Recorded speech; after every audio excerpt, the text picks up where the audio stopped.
Hello everyone and welcome back to another week here at the Damage Report with me, John Iadarola, fresh off a 3-day weekend, so I am mildly more awake and feel like I don't know how to do this. It's been 3 days, I don't remember how any of this works. You know, we did bring a professional though, who hopefully will remind me.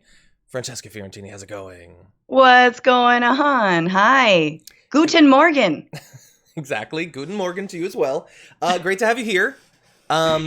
I'm so glad that the holiday was on a Friday and not a Monday because, like, you know what I'm saying? Franny over Brett, right? Exactly. Screw that guy. He actually appeared on Wednesday when JR couldn't show up. So he still appeared. Sorry. But you had another episode of the Bitchuation Room on Sunday. Any highlights you want to plug to get people fired up for that? Yeah, we're talking about nationalizing the American oil supply so that we can dismantle it and survive climate chaos.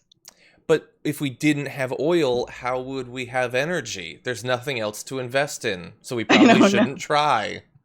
There's a burning star in the sky right now. I know. Don't look directly at it. Unless you're Trump. Yeah, of all the things that are, like, so stupid that I don't even want to be an actual part of civilization, it's that, like, we're getting blasted by an unlimited source of energy, and all we have to do is invest in it. And we're like, maybe. I don't know. It's too obvious. It's not innovative enough. We realize that, right? Anyway, the Bitchuation Room podcast, listen to it. John was on last week. He was great, if you haven't heard that. Thank you. But yes, and our new episode is all about the Green New Deal. Listen to that one. And also Trump's fireworks display. Yeah. But you don't have to worry about fires because it's just stone. Yeah, surrounded by dry forest. Oh, God, the world is too stupid, but we still need to eat, so I can't flee from it yet. Anyway, thank you to everybody who's already joined us here watching the show. Please hit the like button if you haven't, and some of you haven't. You know who you are, so please do that. You can share the stream if you want. You can chat along. You can send Twitch comments. You can hashtag TDR live tweet us. You can send in super chats, and we'll respond to those as we go on. And we have a number of awesome stories that I have a feeling are going to get you fired up. Just a couple of quick things I want to mention to give people a little bit more time in case their notifications didn't go out. Before we jump into the big stories of the day, I just wanted to briefly mention a few things that I thought were funny, and it'll also give me an opportunity to fix the lack of formatting I did for our graphics. Hopefully I'll be able to fix that. But do you see this?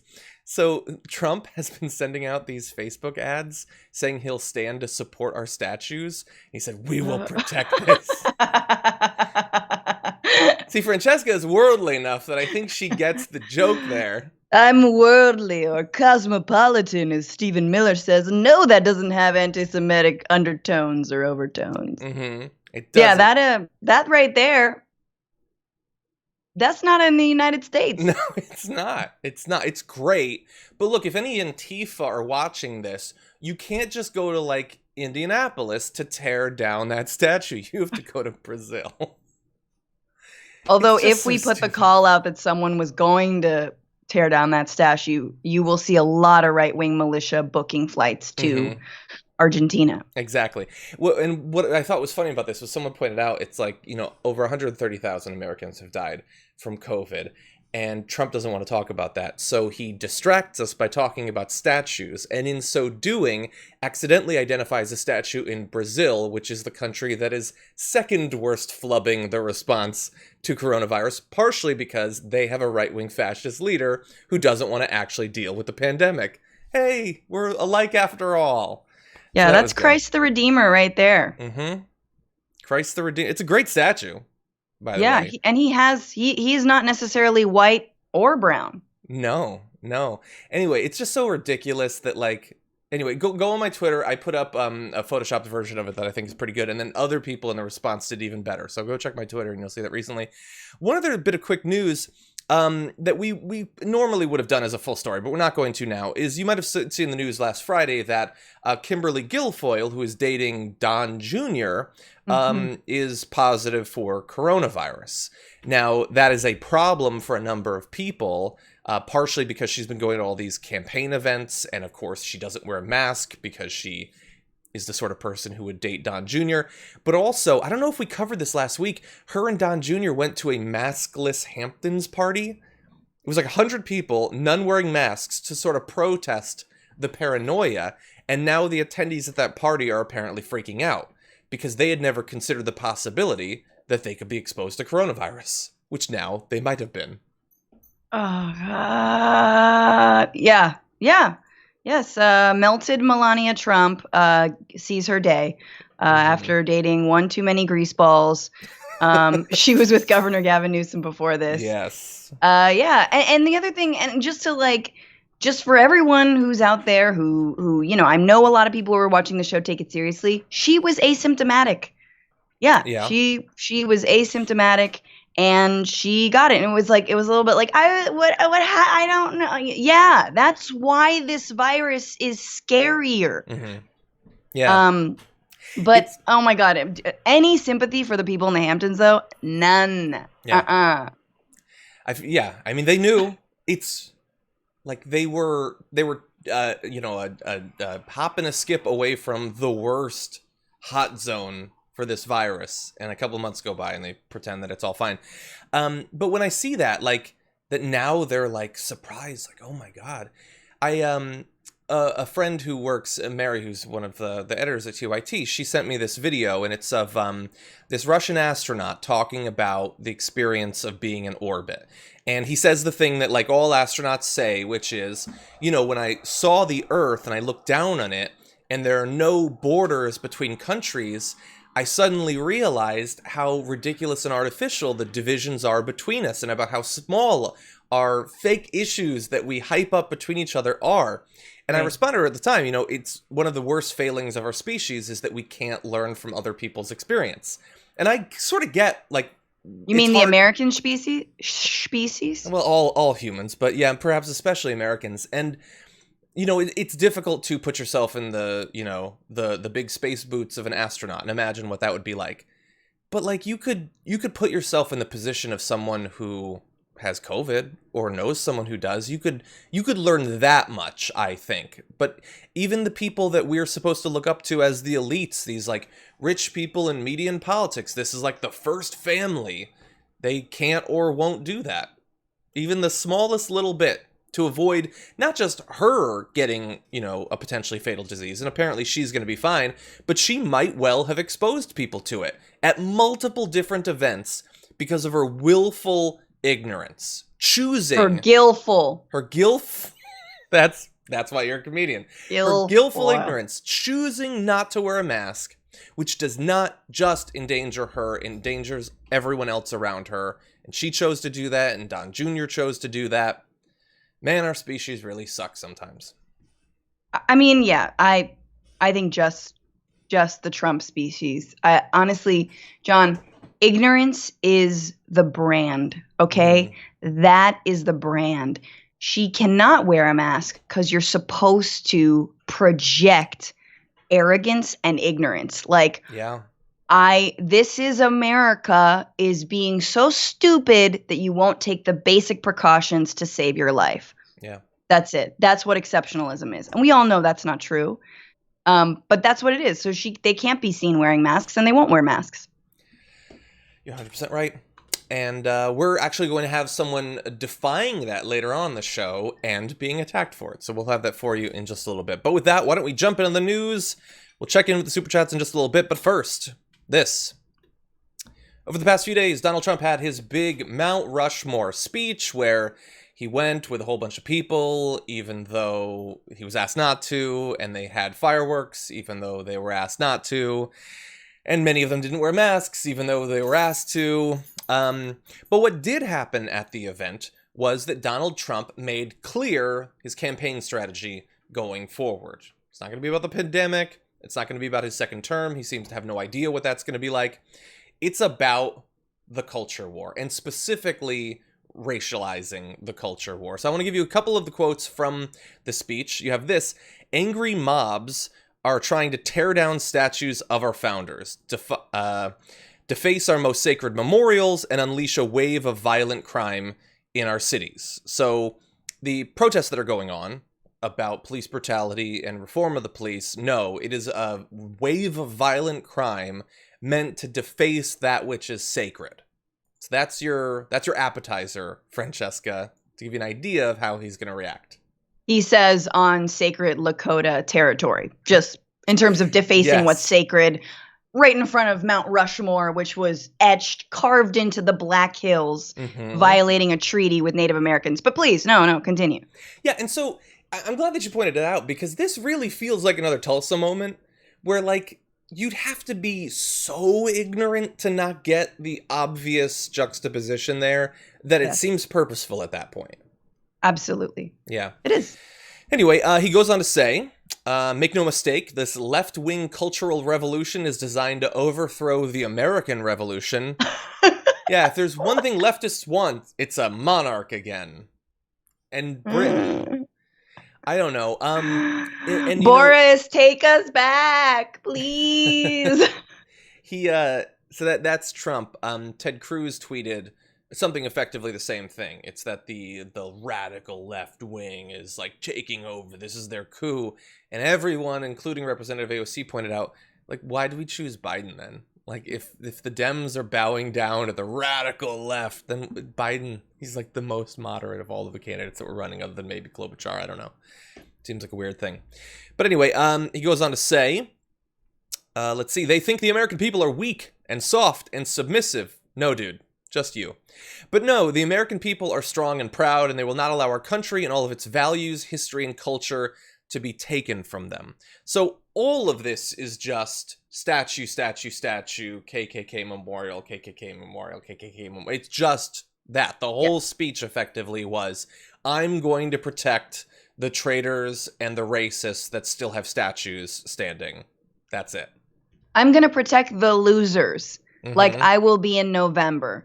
All right? I am a loser. There will be no statue to him. We're done with that. Confederates lost, man. They lost on a BS premise on top of that. Not only that, they fought for something terrible. And we're still fighting these wars, and we're still fighting part of the Civil War now. So, I mean, yeah, it makes sense that this is his strategy, of course, because he is the last gasp of white male straight supremacy, wealthy supremacy. He's the last gasp. I mean, we all know just a fraction of the things, if any other president had done them, how immediately they would have been impeached. I mean, this last week, right? You know, I think a lot of mainstream outlets talked about this, and that's fair. But I mean, just imagine what would have happened if Obama had ignored intelligence that Russia had put bounties on American soldiers. Like, what? Over, gone, you know, but we have such a weak opposition. We have such a weak Democratic Party, and we're relying so much on November. You know, it is actually really frustrating. But I will say, yeah, it's all he's got left, John. He doesn't have the economy left, so this is all he's got left. That's true. I mean, they made their play, or like ignore the pandemic, and maybe the economy will come back, and a bunch of people die. But don't worry about that. Just the economy will come back. But that's not actually how it works. Those things are actually related.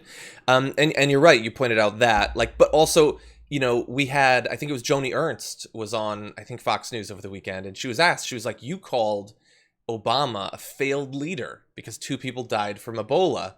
Well, what is it? 65,000 times as many people have died from coronavirus. So is that failed leadership? No, I think the president is stepping forward, she said. Like, I didn't even choose to play it, but I did think of it because it's just, he can do literally anything he wants. Like, policy, in terms of expectations for what the government is actually going to do or protect you from, all of that, there isn't anything anymore. You don't hear Trump fans saying, here's what I want Trump to do. I want him to deliver on Medicare, or I want him to, like, not even taxes, even the financial stuff from his base. There's no expectations. There's no desire or policy wishes. There's just punch him in the face, make him cry, make me not feel as bad for being a racist as I do right now. It is all white identity politics. That's all that's left. Absolutely. You're absolutely right. And I just want to say, like, to any Trump voters, if you know Trump voters, you could reach out to them and just be like, hey, bro, you could still be racist without the president.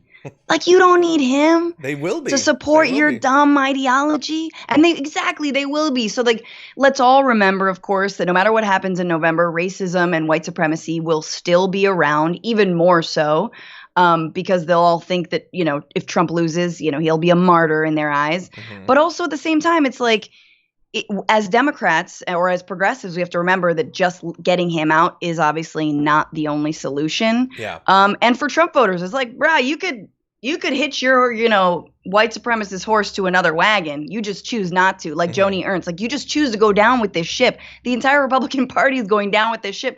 You wonder what comes next. Yeah, well, I guess what I've seen a lot of articles say is coming next is Tucker Carlson 2024, where that's why I disagree with you that it's the last gasp of, like, white mediocre racism. Tucker Carlson, that's his brand. And all he has to do is keep demagoguing about race. And in 2022, in the spring, when they start to run, all the candidates are coming out, he will announce that he was Q the whole time. And every Republican will love him. And by the way, why shouldn't he? How would anyone prove he isn't? No, exactly. Doesn't matter. He'll just say yes. So I don't know if Q uses that much bronzer. That's a good point. So in terms of Trump's strategy, a focus on race, we have a great example of this this morning with him saying, has Bubba Wallace, the only black NASCAR driver, apologized to all of those great NASCAR drivers and officials who came to his aid, stood by his side, and were willing to sacrifice everything for him, only to find out that the whole thing was just another hoax.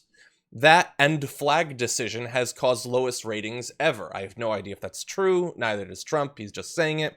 But there he is saying that Bubba Wallace, who was told by NASCAR that there was a noose in the garage that he was in, that he is a hoaxer and that he screwed over NASCAR. None of this makes any sense, but it doesn't matter. It is the message that's being sent is that the only black driver for NASCAR thought, because of what NASCAR told him, that he was being the target of a hate crime. And so Trump is choosing to attack that one black driver and say that the flag should come back. None of this means anything except, I will attack black people for you and protect your racist icons. That's all it is. Absolutely. And punish anyone. I mean, you're blaming, the way that Trump always does, right? He blames the black community, he blames the Latino community for their own problems. And it's worked out for conservatives and for a really, really, really long time to blame historically oppressed communities for their own issues, not offer any kind of universal services, blame them for needing things like food stamps, Medicaid, etc., and then lifting up any person of color who throws their entire community under the bus, i.e. Candace Owens, right? Like that is, and that I think is one of the more disgusting parts about conservatism is that they embrace diversity in the most cynical and the most just the most cynical and the most dehumanizing way. Mm-hmm. Yeah. And one of the reasons that this sort of strategy can work is because even the most responsible media outlets won't be honest about what's actually happening. So what you just saw is summed up by the New York Times as Trump defends Confederate flag in latest race-based appeal to white voters. It's race-based. I mean, they're identifying that's about race. That's better than they would have done 3 years ago. But it isn't racist. Let's not go crazy. It's race-based. Like when you burn a cross, it's race-based exterior decorating. That's all it is. It's not a hate crime or anything. It's a race-based arson. Exactly. It's ridiculous. Yeah. But it's sometimes even more explicit. He's multiple times in the past few days called Black Lives Matter a symbol of hate as he digs in on race, according to CNN. Like a cross might when you mount it in someone's lawn. They're just digging in. It's not racist. Now, obviously, a rational person seeing this knows what it is. But I love that even at this point, CNN and New York Times are like, well, we'll dip our toe. We're not going to, really identifying what's going on here.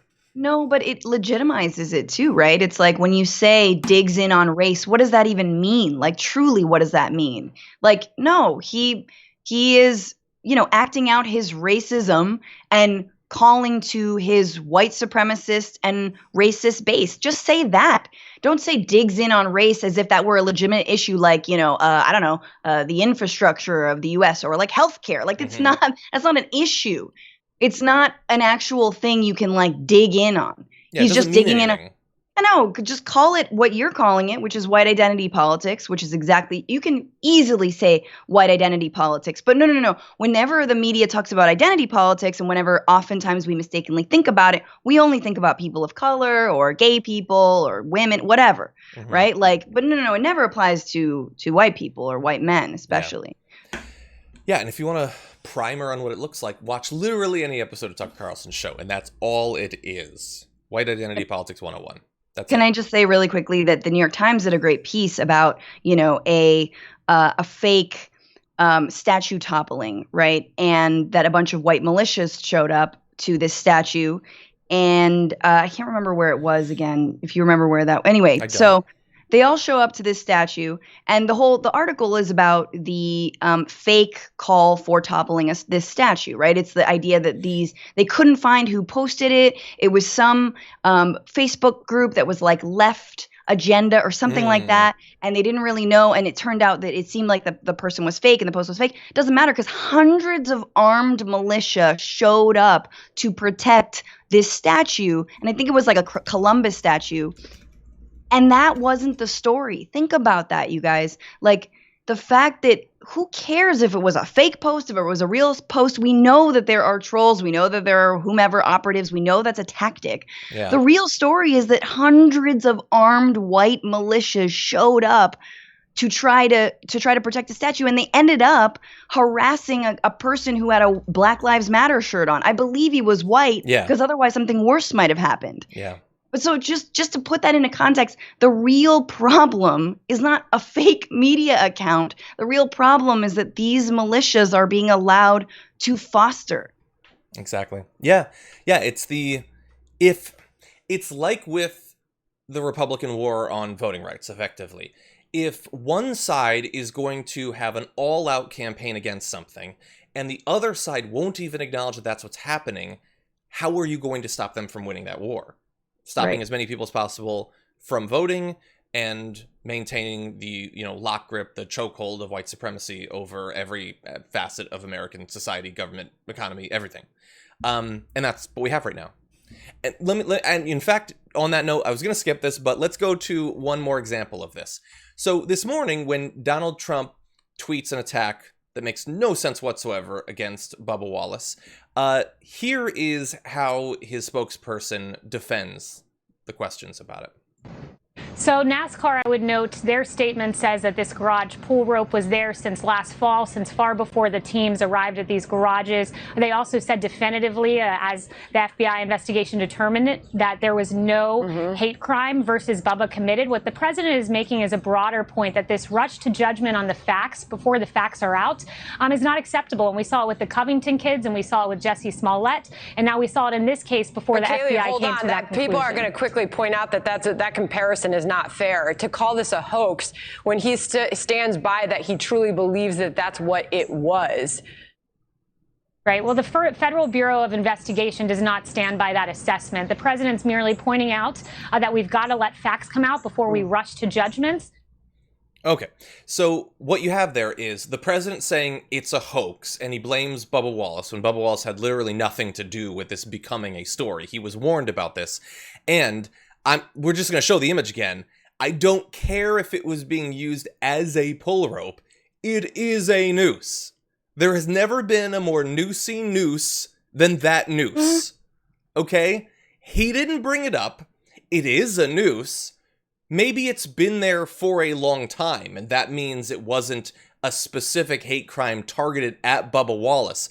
But a noose casually just being there, not targeted at a person, but we just wanted to have a noose around, maybe's better, a little bit, still disturbing. And the issue there is not Bubba Wallace. No. No, and this is the thing, is that NASCAR is trying to de-escalate a situation that clearly at first glance is really scary, and of course was scary for Bubba Wallace, and I'm sure the people who alerted him to it for his safety. They did an investigation. That's great. And then the facts came out. End of story. It would have been scary if it had deliberately been put there for him. It doesn't appear like it was. End of story. Your job as the president is to de-escalate that whole situation, like NASCAR, which, man, I can't believe I'm holding up NASCAR as an example, which as of a few months ago allowed the Confederate flag to fly very high. I mean, come on. Mm-hmm. We know what he's gaming at. We know what he's playing at. Meanwhile, hundreds of thousands of people have died over a virus that he has refused to even issue the most minimal order, like mask wearing nationally. Yeah. Come on. What are you actually, what hill are you dying on right now? The hill of absolute BS racist attacks, and Kayleigh McEnany is dying right next to him on that hill. The entire thing just so, what a weird year that, like, on race, can we just be a little bit more like NASCAR? And then like, on public health, could we be more like the Insane Clown Posse who canceled their concerts almost immediately when this thing started? Can we be more like NASCAR and ICP? I don't know what the WWF has done. Sorry, E. I'm sure they're being good in some ways because everything's topsy-turvy in 2020. Anyway. Okay, let's check in on the Super Chats before we turn to a very dark news. So, let's see. We had, I just wanted to mention this. Producer Craig wrote into my document, watched Independence Day this weekend. When aliens invaded, President Bill Pullman immediately informed the people, refused to hide in a bunker, and gladly put on a mask as he led a group of fighter jets to defeat them, just saying. Which is true. And then producer Bart says, if my memory serves me well, John likes that movie, and he cries when Randy Quaid flies into the ship at the end. Which is true, I do. Everyone does. So sad. Randy Quaid has never elicited that strong of an emotion as he did in that. Okay. Dutch Morgan says, you guys have good intentions. You want to make the country a better place for all, but terrorizing the country for a silly political movement will turn people against you. I mean, Dutch, I get what you're saying. I would say that going by the approval rating of Black Lives Matter, I think that people understand the movement. And despite the fact that the news coverage of it, I would say, has been very slanted to hyper-focus on acts of violence, even ones that we later find out are not legitimate protesters. They are, in fact, right-wingers coming in and targeting the protesters. Still, people have a very good impression of them. Franklin Sharp-Slicer says, Dear Fran and our friend John, at least you're not a Karen or Herbert like Gil or Don. If he wasn't infected at that time or face, maybe he forgot when she kissed her face? Oh, and one more thing, of course, Fug the King. Thank you, our resident TDR poet, Franklin Sharp-Slicer. Thank you. Let's see. Mitch points out, like we were talking about with the Mount Rushmore, Axe Handle Saturday was a racially motivated attack that took place in Jacksonville, Florida on August 27th, 1960. RNC, same place on anniversary. And Gary says, John, did you see the numbnuts tweet about Bubba Wallace? Yes, as we just talked about, we did. Edward says, thank you, Francesca, for pointing out the violated treaty. We are far too often swept under the rug. 100%. Okay. Kimberly says, love you guys, you deliver. Well, thank you very much. Okay. Let's get into some dark stuff. One of two protesters that were struck by a car in Seattle over the weekend has since died from the injuries. She was killed by someone who broke through a barricade and purposefully drove on a highway that had been shut down. We don't understand anything more about the motivations, but we do understand that. The protesters had been on the highway for a little over an hour when a white car drove southbound through a blockade and toward the protesters at a described high rate of speed, striking two victims. The driver continued southbound for over a mile before stopping. And one of the one who died, Summer Taylor, had apparently has been described as spending the last 4 to 6 weeks tirelessly standing up for others while working full-time and supporting everyone around them. Summer had been working at Urban Animal, a veterinary clinic, and had been participating in protests week after week after week. She passed away from her injuries, tragically. You also have, let's see, a description from Kenna Camacho of Summer saying, they were always the first one to call people out for being sexist, racist, standing up for queer and trans people. Basically anyone who needed to be stood up for, they were the ones there that were so vocal. And Summer died, doing that. The other individual who was struck, Diaz Love, was hospitalized in serious condition and hopefully will pull through. But this is just the latest in... we can't say for sure. We don't know that it was intentional, but these protesters have been targeted by people with cars, both random civilians, cops. It has been a recurring thing since the beginning of these protests. Yeah, my heart goes out to Summer's family and her friends, or their friends, and everyone who has been active in Seattle as the president and his lackeys have been celebrating the quote-unquote liberation of Seattle as police moved in on the free zone there.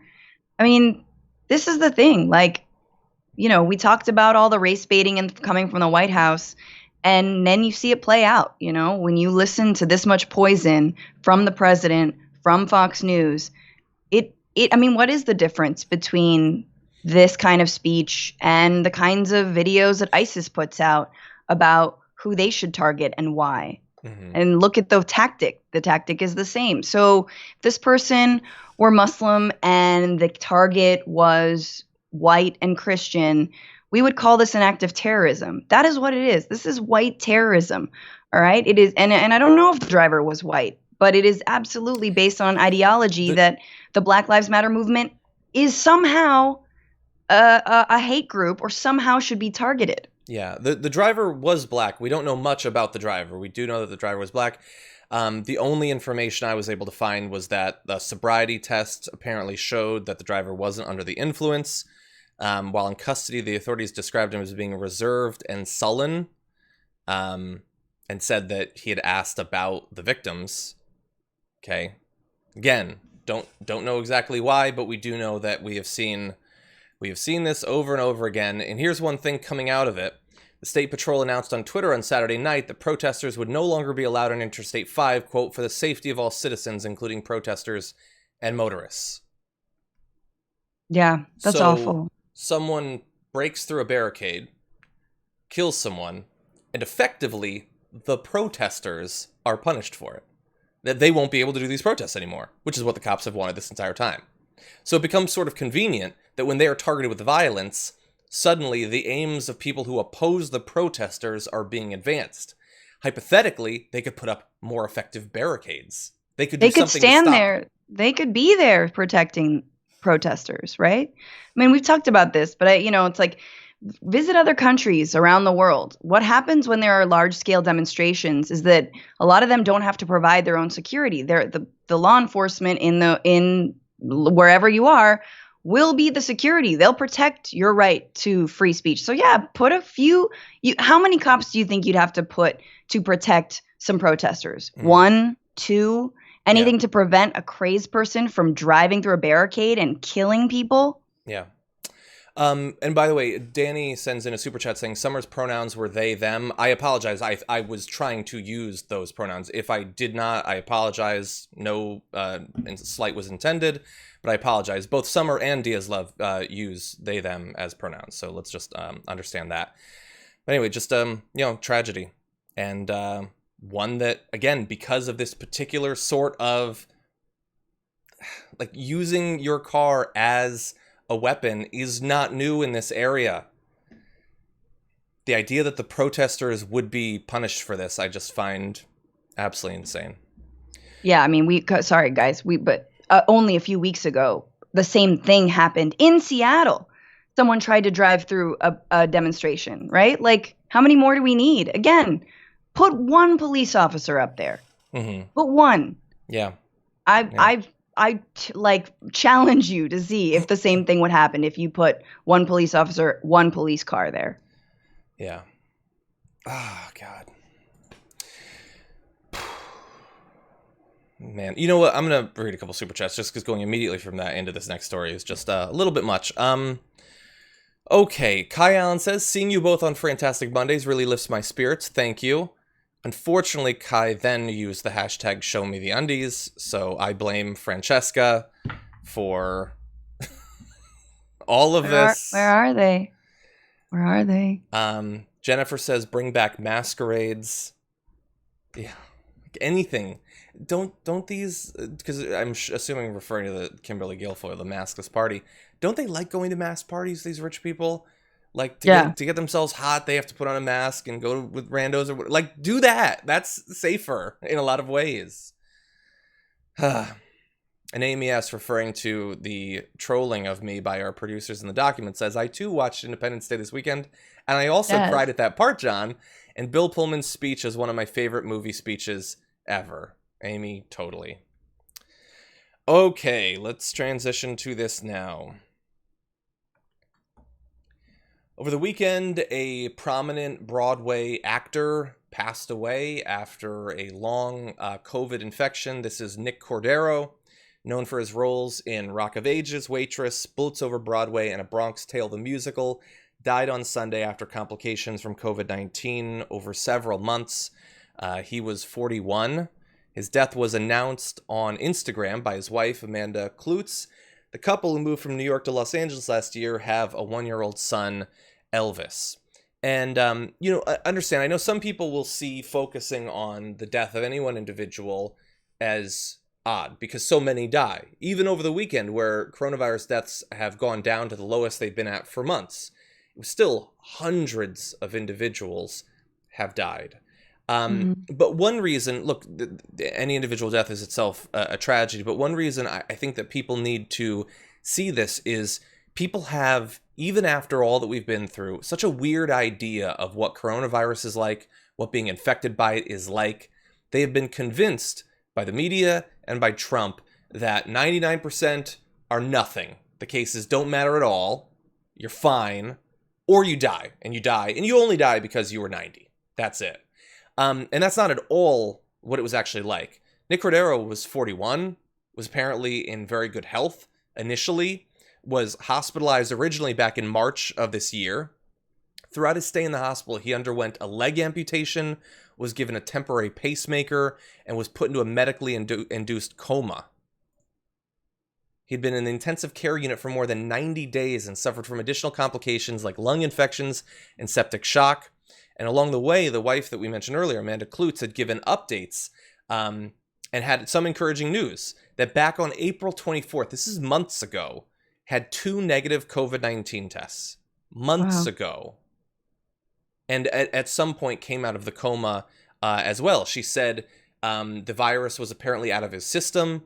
This is, again, months ago. But this 41-year-old... He had negative tests. Exactly. After having had it, then was out of his system, but still suffered months of complications that eventually resulted in his death. And even if he had pulled through, would have been permanently affected for the rest of his life by it. The amputation, the lingering issues with internal organs and all that. And that is an experience that many people have that is not talked about. That this is not just a thing where the vast majority of people don't experience anything. And even those who do, very few of them die. No, people are maimed for the rest of their lives. Yes. And they're not just older. That would be a tragedy enough by itself. This guy was 41 and died as a result of this disease. So I think that in a lot of ways, this case shows how serious this is in ways that people don't often acknowledge. Absolutely. I mean, I wanted to ask people on my Instagram, just like, who's suffered from COVID? Who knows anyone? And in just 24 hours, I got 60 responses. And these are people you won't see on the news, but everyone who had themselves gotten COVID and had a fever for 10 days, have like permanent lung stuff going on now. It was really touch and go. They were scared, or whose family members or whose husbands and fathers and aunts or cousins passed away or were hospitalized, or just, didn't look like they would make it and then actually did make it. But like, it has touched so many people. Just ask around. We don't talk about it enough. We don't talk about healthcare enough, to be honest with you. So we're sort of meant to suffer in silence. We're meant to suffer alone. It's like when we treat people when they're sick, okay, just go away and deal with it. Don't talk to me about it. Let's not do that. That's what our, president is doing. If we can call him that, let's be better than that and reach out to one another and inform one another about what's going on and try to help where we can. And I mean, this guy had Broadway lungs, you guys. Do you know what it takes to have Broadway lungs? You know how good you have to sing? You know how good? You know how much air you got to hold in there? And he was, and he still passed away. Yeah. Yeah, just devastating. And I know, well, there's so many tributes online. And then I just think about, like, how many days in a row did we have 750 deaths on average? And people had moved on. We're like, nah, it's not 2,500 anymore, so I don't care. And you know what? For weeks, it was like 500 to 700. And I looked recently for a photo of 500 people. And I found one of a theater that supposedly had about 500 people in it. And it is a massive number of people. A massive number of families and networks of friends and coworkers and all of that. And every one of these is a tragedy. And there are so many of them. So many. 200 is a lot. I mean, and the idea that everybody's just spiking the football literally every day, even as the numbers of cases go up and, people are being hospitalized and again are being maimed. And it's to the point where I'm not even doing this as a full story, but over the weekend, a story came out that the White House is writing their new message for the country on coronavirus. And it is, we need to live with it. Which isn't just stupid and a surrender and below the dignity of the White House or whatever. It's also stupid messaging because a lot of us can't live with it because it kills us. And it's killing hundreds of people literally every day. All sorts of people, older people, young people, those with pre-existing conditions, those without. It is killing people. We can't live with it. And the idea that the White House is just going to admit that they are done, that they give up, is amazing. Yeah, no, it should be. We need to give up on preventing unnecessary death. We need to live with looking the other way when our loved ones die and we're not able to be by their side. Mm-hmm. That's it. And if it happens to you, too bad. Everyone else is going to look the other way and live with it. We are a failed country, man. Honestly, at this point, look at us. We are, what? Twice as many deaths as the next greatest country with death toll, like in Brazil, I think. Mm-hmm.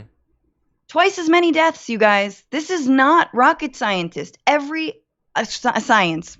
There we go. Coffee's kicking in. Neither of us are rocket scientists. So don't worry. Neither us know. Okay. I didn't take trigonometry. The point is that every other country has gotten this right. You don't need to be that smart to stay inside, to issue a national federal order for people to wear masks, for people to stay inside, to not open things up. And, we love to get down on Trump, but then we laud people like Cuomo or like Newsom. No, Cuomo and Newsom have also not done a great job. I mean, especially over in California, our cases are on the rise again with no signs really of slowing down. We're trying to close things that we reopened prematurely. And all of this goes to show and is the reason why not only do we need Medicare for all, but we need an economic plan that can help people stay at home. Because right now, workers are being given a choice between life and death, and that is absolutely not fair. And we can do better by them. Yeah. And change the tax code. I don't know. Do whatever you have to do. Make Elon and Bezos finally cough it up. Pay up, man. Especially Seriously, though, especially Elon. But seriously, that's where we're at right now. And so it is a frustrating point, and it is you cannot make the comparison with any other country because we are an outlier because of our ignorance and our arrogance, which again is the brand of this ridiculous administration that we have. Yeah. Not just arrogance and ignorance. Arrogance. That's what we have. That's our brand. Or ignorance. Rocket science. One of the two. Okay. You know what? You were just saying there that some of the solutions are simple, wearing a mask and things like that. So why don't we continue our campaign here at TDR to get people to not willingly expose themselves to a lethal virus by talking about masks some more? Steve Doocy is one of the personalities on Fox News that has thankfully been advocating for mask use. and I've given him credit for that last week, but he did say something over the weekend that I found interesting, that mask wearing has become a sort of partisan thing, and he doesn't seem to understand why. For some reason, over the last couple of weeks, a month, masks have become political, but the science of masks is not. How do they work? Yeah, so it's important to just understand and follow the facts and the data. Here's what we do know. We know that wearing a facial cloth covering or a mask can reduce the transmission of this virus from 17% down to 3%. Well, what does that mean? That equates to saving about 35,000 lives over the next 3 months. Wow. So the data and the science shows that it works. You're not only protecting yourself, but you're also protecting others. Okay, so again, credit to Steve Doocy for having this doctor on. The doctor lays out how many lives can be saved from wearing masks. That is important, especially because Steve Doocy is the host of the most influential news show in the history of mankind. That's a different conversation. That's also very sad, but credit to him.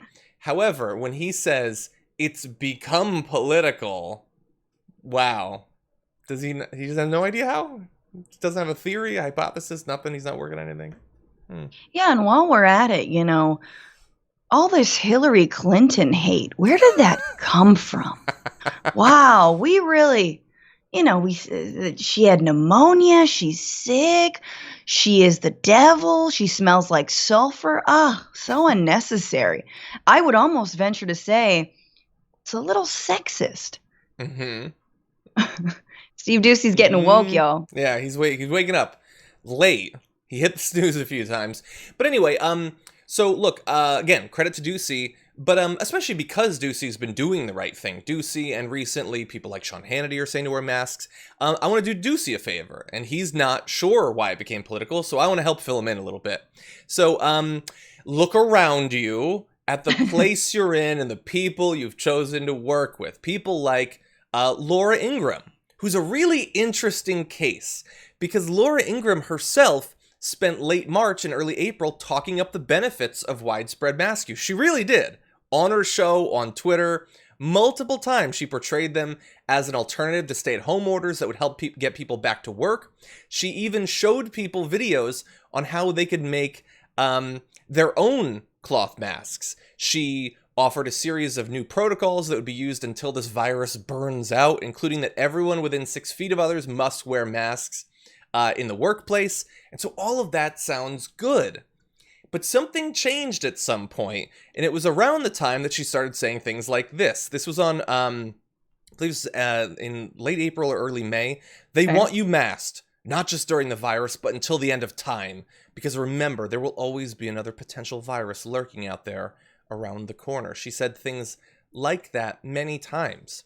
So it went from her advocating for masks to help the economy reopen to, well, suddenly it's a plot. They'll always want you masked. It's not about the virus. It's about the Constitution and trampling on your tree of blood, snake. The Masked Singer, that was just the beginning. Underneath the bunny is George Soros. Exactly. And that's what she did. And now, then started questioning the science itself and stuff like that. You had people like Brit Hume who were like mocking Biden for wearing a mask, saying, for instance, that he looks ridiculous. And that's why much of the public doesn't want to don a face covering. Well, let's say that that's true. Let's say that it looks ridiculous and that's why people don't want to. Maybe using your media platform to mock people for wearing masks pushes people in the wrong direction on that then. If you know that they're already susceptible to being worried about how it looks, maybe don't encourage them to think it looks ridiculous. But that's what he did. And Tucker Carlson said this: it's like a bioweapon, the mask. But then you're required to put that same terrifyingly dangerous face mask over your nose and mouth. And you're required to do this by law. Good luck, Los Angeles. You don't deserve this. And so, like Laura Ingraham, at times, especially early on, he did encourage people to wear masks. But eventually, once there was enough conspiracy theorizing and talk about the Tree of Liberty, he and Laura Ingraham, like cowards, started to defer to that. to talking about rights and the fact that it's not fair that they're required to, and is it really constitutional and all of that. I think they're worse than the idiots who were just like, it looks dumb, because they knew the science. They knew that masks would help, but they weren't willing to tell their audience something they didn't want to hear. So Laura Ingraham, Tucker Carlson, massive, massive cowards, and their cowardice could have deadly outcomes. No, they're grifters too. They're just getting paid millions a year to completely grift. I mean, talk about arrogance and ignorance being the brand. That is Fox News. And just as they do with race, what they're doing with masks is weaponizing it, and they know exactly who they're speaking to, right? They're not speaking to anyone middle of the road. They are speaking to the farthest fringe of people who believe that the coronavirus was developed in a Chinese lab by Bill Gates and a gay Teletubby, and they got together. Is that still a thing? Probably. And yeah, they got together with Jussie Smollett and they faked a Teletubby noose hanging, and then 5G towers gave us all COVID, something like that. And it's like, yeah, please come out and vote. Like that's who they want at the ballot. These are the people who they are empowering. Now, I know we think there are a lot of them, but I like to think there's not that many people on the fringe. Like there are a lot of people listen to this stuff, but a lot of people consume it like a little bit like it's candy, it's entertainment, but they themselves are wearing masks and they themselves are maybe souring on Trump. And we know that older folks, especially in the Fox News demographic, 1 foot in the grave, are actually souring on Trump because of his handling of coronavirus. Maybe. And yeah, you know, that's interesting that you point out that like these Fox hosts, even the ones who were attacking masks on air, were still socially distancing, and they were still probably wearing masks when they had to go out, which makes it so interesting to identify the people who weren't. Like, that makes the Kimberly Guilfoyle and Don Jr. thing even more ridiculous. Like, they are so stupid that they didn't even get that the grift is to tell the plebs not to wear it, but protect yourself. They, too, didn't protect themselves. Right, exactly. Hope that they're both fine, but ridiculous. Anyway, let's talk a little bit about why Tucker Carlson and Laura Ingraham didn't want to tell their audience something inconvenient. We are going out of our way on TDR these past few weeks to give credit to prominent Republicans in politics and media who advise their fans to wear masks, because that's the only way they're going to get through to these people. They don't listen to TDR. They don't care what I think. If I tell them to wear a mask, they're less likely to. So we gave credit last week to Mitch McConnell. And let's see. And Steve Ducey and Sean Hannity and a few others. Well, this week, let's give credit to Jeanine Pirro, who wore a mask and tweeted out the image of her wearing a mask. So, hypothetically, the people who like Jeanine Pirro, and not just the amazing Cecily Strong impersonation of her on SNL, will be more likely to wear masks. At least that's what I would hope. Unfortunately, I then went to the replies to that tweet, and Francesca, it was not positive. It was things like, cloth masks don't protect you. Okay. Let's see. We've got, I refuse to wear a fear mask. No, you're thinking of the mask from Scream, actually. Let's see. We've got this person. Well, I can't. Allergies, asthma, high blood, had a mini stroke, and carry this card. You know, that card that doesn't mean anything and is totally fake and has multiple typos in it. You mean the card that says, I'm actually more at risk for COVID, for dying if I get it? Like, if you've got respiratory problems right now, the thing that's going to save you is the mask. I'm sorry. I can't even. And then this. I think she's compromised or kowtowing to the left turn her network has made. She's not the only one. So this is, like, she's being attacked, which, look, considering how awful she's been for a very long time, I get a little bit of schadenfreude out of it, but I want her to do the right thing. And so she is doing this knowing that she's going to get attacked by these crazy people. And they are attacking her. And so more credit to Jeanine Pirro for doing that, knowing the cost. And it makes the people who won't do this on Fox, like the cowards Tucker Carlson and Laura Ingraham, look even worse by comparison, as they are sort of the last holdouts that are playing that particular grift game. I hate Jeanine Pirro more than, I don't know, pretty much anyone. I mean, I hate her. She's the most hateful person. She's the worst. She's the most racist. She incites so much violence. I want to reply to that tweet and say, face covering sounds like Sharia law. Because that's, I think, what the old Jeanine Pirro would have said. Exactly. And that's what she might say in about 2 or 3 weeks. But also, it is absolutely irresponsible if Fox News is not encouraging their anchors, their staff to wear face masks if they're deployed. Yeah. Like that, and so I think she said, I'm traveling, I'm going to be wearing this face mask. Good on her, I guess. Hey, I hope you don't get coronavirus. Francesca, what? I am just as uncomfortable as you are, but this is the price I'm willing to pay, is patting Kevin McCarthy on the head or stroking Mitch's shell and saying, good boy, you told people to wear masks. That's what's necessary. Now that we have done our responsible thing, do you want to have fun for just 1 second? Yes. So here's the thing. In terms of Schadenfreude, the fact that Jeanine Pirro is wearing a mask, slightly funny. It's not the funniest thing in the image. I don't know if you can see. You probably can't, especially if you're watching on mobile. But do you see in this image what's visible at the bottom? It's her phone. Do you know what is on her phone if you zoom in? No. Well, one person noticed, and they noticed because it's a photo of them. It's Chrissy Teigen. And it was a topless photo of Chrissy Teigen that was visible on Jeanine Pirro's phone. She tweeted that at Jeanine Pirro. Why was that on her phone at that particular moment? Amazing. And it's totally that image. It was totally that tweet. Now, that's look, great. It's not, she didn't hack into her phone or anything. Chrissy Teigen tweeted out because Chrissy Teigen's Chrissy Teigen. But why was that on Jeanine Pirro's phone? I wish she would had, if it was Chrissy in a mask, that would have been even better. Mm-hmm. Yeah, it would have been. No, Chrissy couldn't. She was wearing much less than a mask, even. Listen. Anyway, left, right, wherever you stand, everybody probably agrees on liking Chrissy Teigen, and especially like that. She's the best. Anyway, let me just say though that Chrissy, use your platform. You don't listen to this show, but if someone can get to her, you don't know that. You don't know that. Use your platform, though, Get out. I know how people use it. When Ivanka Trump was following a bunch of celebrities, they were all like, hey, Ivanka, we see you. That's true. You're terrible. Yeah. I'm going to try to forget that you implied that she doesn't watch her show. She follows me on Twitter. She might watch a show. That's all I'm saying. She probably doesn't. She might. Oh, my God. That's great.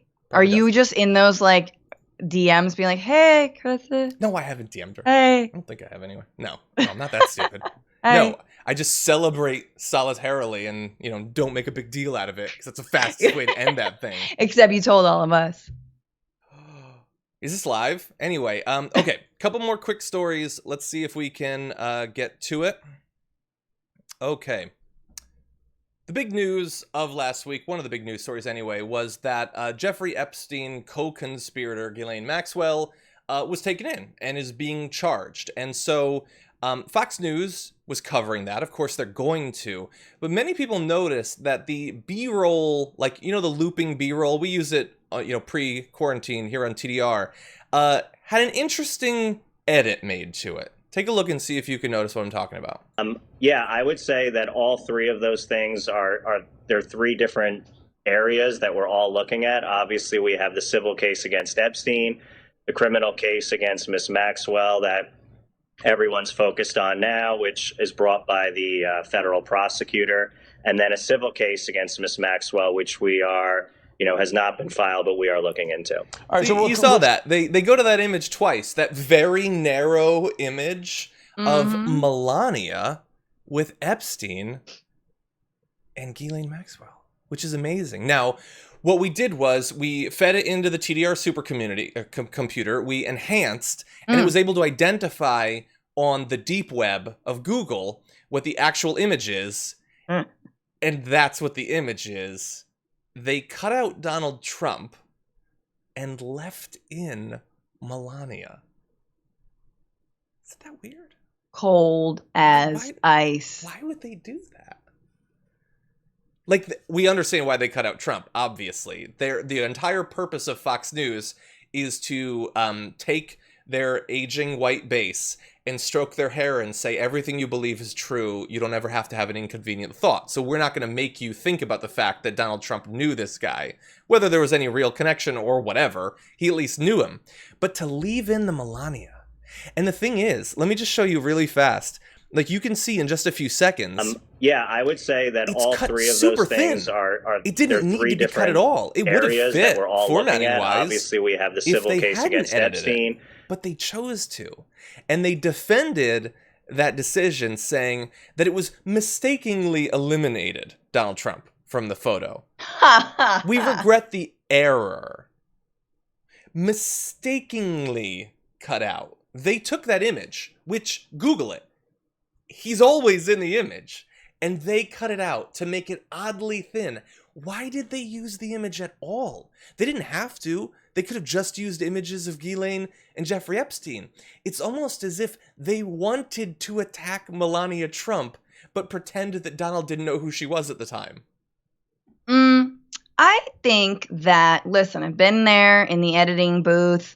I know a little bit about Photoshop. It's a very weird cut. If you cut Melania out, it looks like Jeffrey Epstein has like this really beautifully bronzed arm, kind of like sticking, just like nicely chiseled, or that like Ghislaine has another arm around Epstein. By the way, I never want to say that monster's name. I don't know how to pronounce it. It's a very ugly looking name.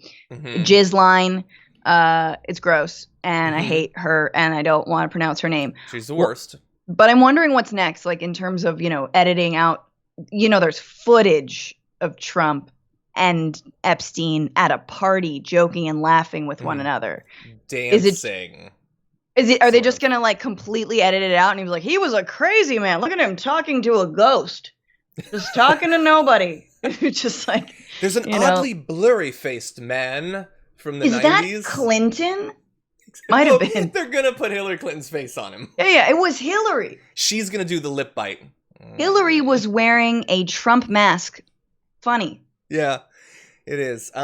Anyway, usually when I talk about a mystery like this, it's setting up my theory of why they actually did it. I got nothing. It seems like a really weird choice. You risk Donald Trump getting mad at you. I mean, he doesn't want to publicly point it out because then that's, going to reinforce for people that he was in the image. He's going to stand up for Melania? I'm sorry. No, I don't think so. But why attack her? I don't understand it. Anyway, look, as this thing goes forward and as she goes to court, we'll see what she knows. I have a feeling that she does not want to spend decades in prison. So hypothetically, if she has documentation linking anyone, Democrat, Republican, whatever, to any of this, hopefully we'll find out. The entire thing is just very bizarre. Anyway, before we go to our last bit of news, which is even more bizarre, let's read a few more super chats. I want to. Okay, Matthias says, being on a freeway is dangerous, period. I've worked construction and I was directly told to never flag on the freeway. You can cone it to direct traffic, but never flag. It's not a good idea to protest in the highway. Matthias, I get what you're saying. The highway was totally closed off. Like, it wasn't just that, like, one section or something like that. This person apparently had to go up an on-ramp through barriers. This is a special case. Chubtoad says that driver is this week's garbage person. Potentially. Let's see. Laura says weekend deaths are reported during the week. Yes, and so it's possible that today and tomorrow we'll see a big spike. That's generally what's happened the past few weeks. Zane, thank you for the super chat, but I can't read that. Mecca as well, thank you. Angus says the hate crime with Bubba Wallace might have been the assigning of him to that stall with the noose rather than putting the noose there for him. Maybe. I just think it's casually having a noose as like a funny thing. That it reveals what these people think the working environment is. That, it's that sort of place. We can get away with this sort of thing. We don't have to worry about a person having a problem with it because we don't have the sort of people who would have a problem with it. That's what it says to me. Okay. Marty says, I lost a friend, left 5 children, and was only 31 to coronavirus. Wow.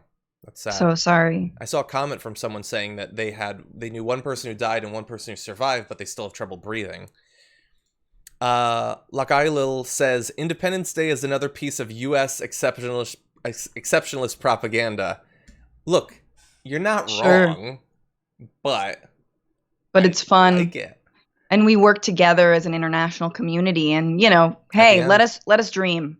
Exactly. And look, I still like Married with Children. Married with Children they could not put it on the air for some of the jokes on there. Cancel John right now, everybody. He's canceled. It's a historical artifact. That's all it is. Anyway, on Twitch, I wanted to point out that Sacrilege888, I'm a little bit worried about the 8s, but thank you, Sacrilege, for gifting a total of 36 months of Tier 1 subs to people following us on Twitch, giving them access to our awesome TYT emotes and things like that, so thank you for that. Okay, Osborne says, there's breaking news I'm getting. Breaking news from the Supreme Court. Frodo Baggins from Lord of the Rings is now part of the U.S. Supreme Court's historical records. Hear the full conversation. Why is that? Bart put in this breaking news, and it is a Reuters tweet. I don't understand why Frodo Baggins is now part of the historical record, but maybe we'll find out. Okay, and over on Twitch, Fad Thick says, the current events in this country prove that intelligence is not what separates man from the animals. Certainly not some men. That's for sure. Okay, I'm going to try to find out what's going on with Frodo a little bit later on, but let's jump into... I feel like you're being clowned on. I feel like... Someone did a quick Photoshop job. Maybe. We have another weekend movie update. I don't know which producer put this. I think it was Craig. I also watched Jaws this weekend, and it's a scary rewatch in 2020. Despite multiple killings and the advice of scientists, a corrupt politician refuses to shut down the beach. In turn, people convince themselves the shark is gone and go back out too early, resulting in more deaths. The looming shark isn't the scariest part anymore. Craig, you are 100% right. Yes. That shark was the first coronavirus. Okay, you want to turn to more evidence of how irredeemable our country is? No? Yes? Supposedly, in 2020, if you're not satisfied with the Republican or Democratic nominee, or Howie Hawkins, or any of those, you might soon have another person to vote for. With Kanye West tweeting, we must now realize the promise of America by trusting God, unifying our vision, and building our future. I am running for president of the United States. Hashtag 2020 vision. Yep. So he's running for president, at least insofar as he tweeted about it. So far, there does not appear to be any evidence that he's done anything else that normally you do. And I understand that the past few years have definitely made it seem as if the most important part of being president is tweeting, but there's still hypothetically other things that need to be done to get there. But that's what he said. What do you think? Do you have any thoughts? If you don't, it's cool. No, I mean, it's just the least surprising thing that's happened this entire year. Like, a pandemic that is out of control that's killed 130,000 people, a generational civil rights movement that has radically transformed this country and helped us reimagine policing. Kanye West announcing that he's running for president. Mm-hmm. It's not your year, dude. It's not your year. I know that's hard for you to imagine. It's not. Yeah. It doesn't seem to be. There's a reporter, founding editor of The Appeal, Tennille, says, Kanye West is already too late to make ballot in Texas, New York, and Illinois, has 10 days to collect 130,000 signatures to make it in Florida, and an extra day to collect 12,000 in Michigan. The takes on what it means he'd run for president should probably reflect some of this, and I totally agree. Him running to dominate some of the media, either just as like a self-aggrandizing thing or to boost, I don't know, an album or a shirt or whatever, is one thing. The potential threat of him actually running, we have to take at least seriously enough to identify whether he is actually doing it. And so far, there is no evidence that he is. He hasn't put together, staff or campaign offices or any of the sorts of things that you would need to be done. Now, that said, he is very famous, which is apparently all it takes in this country anymore. So hypothetically, maybe people just line up to sign the petition. I don't know.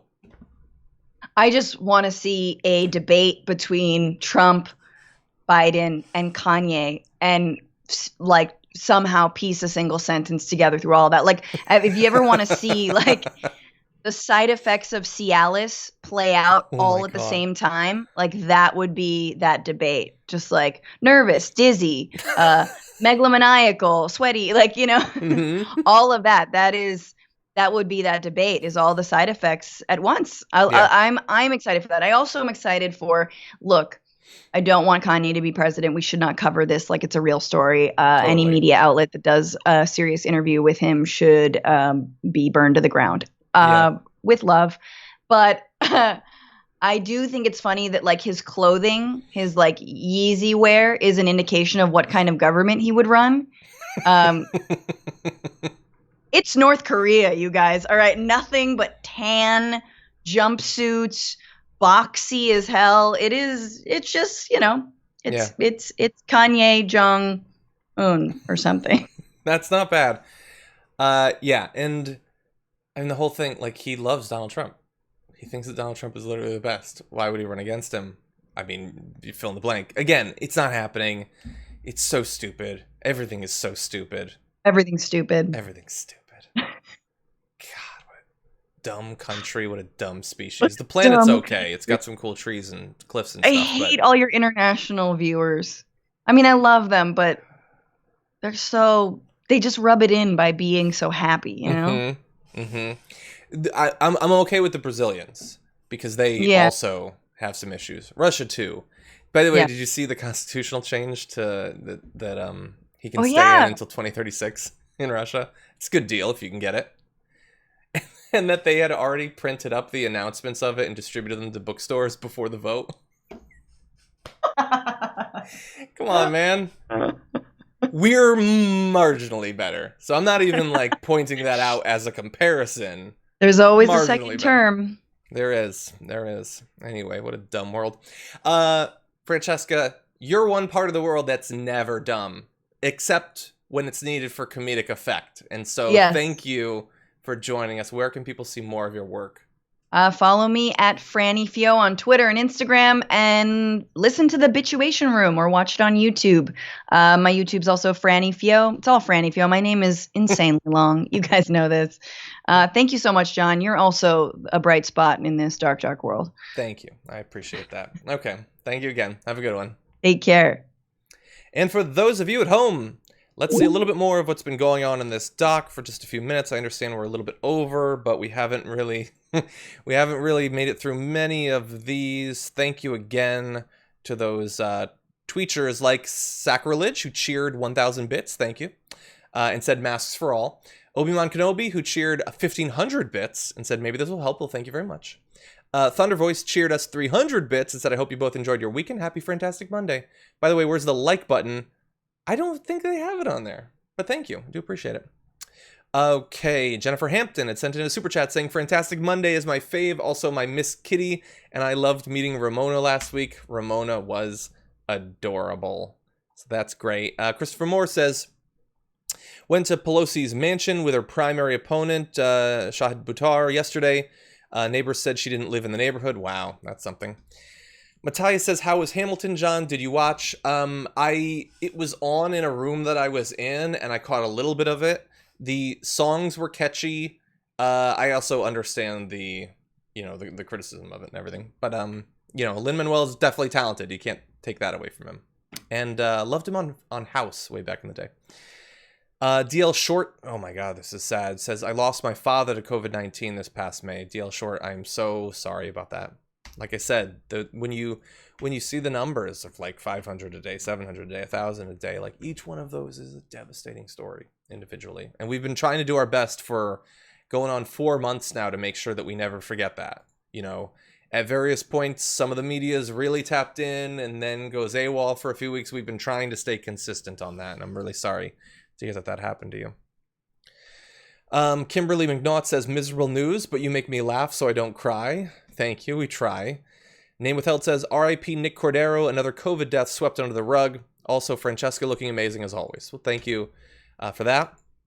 Amy S. says, I've been comparing this to Jaws for months. We're only at the part where they catch the tiger shark. We got a long way to go. There's 3 more movies. Oh no, is it like the sequels too? FRB says French government put a rapist at the interior, not alleged. A defense attorney specialized in defending rapists as AG. Don't think for a second France is doing better. Corona or otherwise, sick to my core. FRB, thank you. Sorry about that. Hiroshi sent greetings from Munich. Thank you. And Josh sent greetings from Germany. Got a little group there. I think it was because she attacked her international viewers, but thank you to all of our international viewers. Please be patient with us, Americans. We're trying. Nick the Unicorn says, Fox hosts know their viewers are the stupidest people on Earth, so they can preach whatever propaganda they want and get away with it. It's a part of the grift. It is. Not just Fox. It's Ben Shapiro and Mike Knowles and all of them. They know who they're talking to. Jess Ortega says, I keep thinking of the joke... Hold on, it moved. I keep thinking of the joke where aliens drive past the Earth, but see what we're doing to each other. Okay, somebody's got to stop moving the dock and lock their doors and leave without making contact. It's unreal. Yeah, I don't think we have to worry about being invaded anytime soon. Jeremy Emery sent us a tweet at hashtag TDR Live saying, Tucker Carlson 2024 with VP Ben Shapiro. Worse than Trump? Yeah, probably. That's the thing, like, Trump is an absolute disaster. It's been a disaster. 4 more years would be a disaster. But, like, when we're past that, we're not done. It's not like, oh, just shrug off this weight. Oh, we're good now. Let's have some fun. No, it's still going to be rough. It's still going to be rough. Okay. Kevin Murphy sent us a super chat saying, love you, John. I'm a huge fan. Thank you. Matthias says, Confederates flying to Brazil. Shut the door after. Like, if they go to protect the redemption of Christ. We'll see. Lakaila says, how do pirates refer to correlation coefficients? Pearson's R. Nice. Math joke. Thank you. Wilson says, went to ER in Florida for dehydration and kidney issues. 2-day stay. Now have to quarantine as I was exposed to COVID in hospital. Stay safe, everyone. Wow. Sorry about that. Kimberly said, Fran Day, I need some dark humor, please. Well, I think we provided some of that. Okay. Well, thank you, everyone. Sorry we couldn't get to all of it, but we were way over. And we've got a doctor who's going to be coming on to talk about COVID and antibody tests and a whole bunch of stuff like that. So that video will be going up a little bit later on, hopefully. We got more coming up. Exciting new guests, by the way, coming this week, which should be a lot of fun. But anyway, thank you for joining us. Stick with us throughout the week. I know it's going to be rough, but we're going to get through it together. Stay safe out there.